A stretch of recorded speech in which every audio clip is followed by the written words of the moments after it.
everyone, for today's video ay tuturuan ko kayo kung paano kung pwedeng kumita dito kay Tirlo. So bago tayo mag-umpisa, kailangan muna natin guys, i-click nyo lang yung inyong Google account and then i-search nyo syempre si Tirlo and then click nyo lang yan and papasok kayo sa kanilang application. So syempre dito bago tayo makapag-umpisa ay kailangan nyo munang gumawa ng account gamit ang inyong email address at mag-create kayo ng password, or pwede nyo rin pong gamitin yung password and email address na nakalagay din po dyan sa description box. Pwede nyo na rin pong gamitin yung link dyan para ma-direct na po kayo dito sa application na to para makapaggawa po kayo ng account. So ngayon guys, papakita ko sa inyo once na nakapag-login ako kung paano kayo pwedeng kumita dito.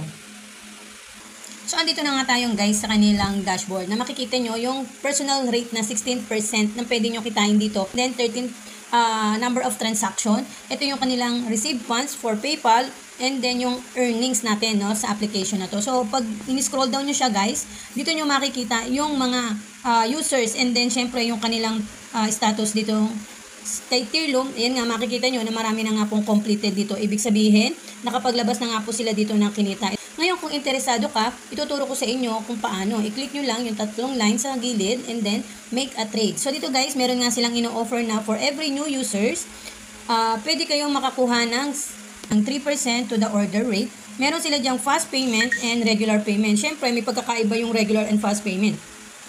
Sa fast payment, siyempre, makikita nyo yung conversion ng LTC per USDT 75.9 and then 11.51 USDT yung profit na pwede mong kitain. And then syempre sa regular payment naman meron kang 77.91 per isang LTC. Syempre mas malaki yung pwede mong kitain naman dito sa regular.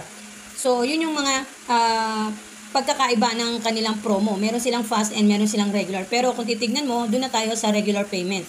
So dito nga guys, mas recommended namin yung LTC dahil mas malaki or mas mababa yung LTC conversion niya into USDT kaysa sa BTC. So yan.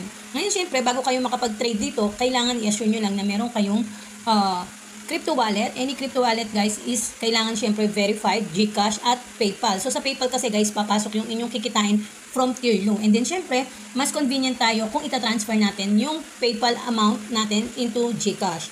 So papakita ko sa inyo kung paano guys. Kailangan lang natin syempre ditong ilagay yung ating Gmail account na ginagamit sa PayPal kasi doon nga papasok yung ating kikitain. Then, kiklik nyo lang yung I agree with TOS and then sell LTC. Lalabas po dyan yung ating exchange information na gagamitin sa ating crypto wallet. So, ito na yung exchange information guys. Ito yung ating LTC na kailangan natin i-copy paste. And then yung wallet address ng Tirlo na ilalagay natin sa ating crypto wallet para dito makapag-direct po ng transfer ng LTC natin. No? So, ngayon i-open natin yung ating crypto wallet. So, yan guys, andito tayo ngayon. Meron tayong 31.22 USDT. Click lang natin yung spot. And then, syempre, maglalabas tayo dito. Ibig sabihin, i-withdraw natin yung amount ng LTC. Click natin yung withdraw. And then, syempre, kung anong currency, LTC, send via crypto network. Ayan, ito yung pinaka-face guys na kailangan nating makita dito sa crypto wallet kasi dito natin ilalagay yung wallet address na kailangan nila. Siyempre automatic LTC ang lalabas dito tsaka yung amount. So balik tayo sa ating platform. So ayan, copy lang natin yung value ng LTC, dito siya. And then yung ating wallet address. So yan guys, na-copy na natin siya and then copy naman natin yung address. So, paste lang natin siya dito.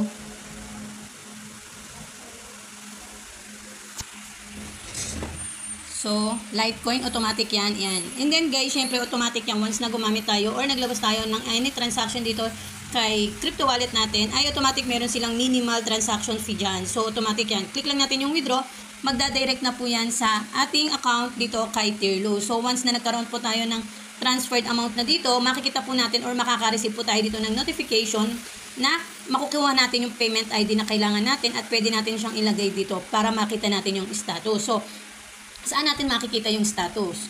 Kanina, nabanggit ko po sa inyo yung, yung pinaka-database ng mga amount or ng mga users ng Tirlo na kung saan ay makikita nyo dyan lahat yung detalye. Kung ano yung ginamit na Gmail, kung ano yung status, kung ano yung status, kung anong LTC ba or BTC amount, USDT, kung ano yung status niya, and then syempre kung magkano yung pwede niya kitain. In 24 hours guys, pwede na po kayong kumita dito or less than 24 hours ay pwede nyo na pong ma-receive through your PayPal ang inyong kinita dito kay Tirlo. Pero syempre, kailangan i-assure natin na lahat ng detalye or lahat na kailangan natin dito ay tama at verified. So, see you on my next video and thank you for watching and happy earnings everyone. Bye!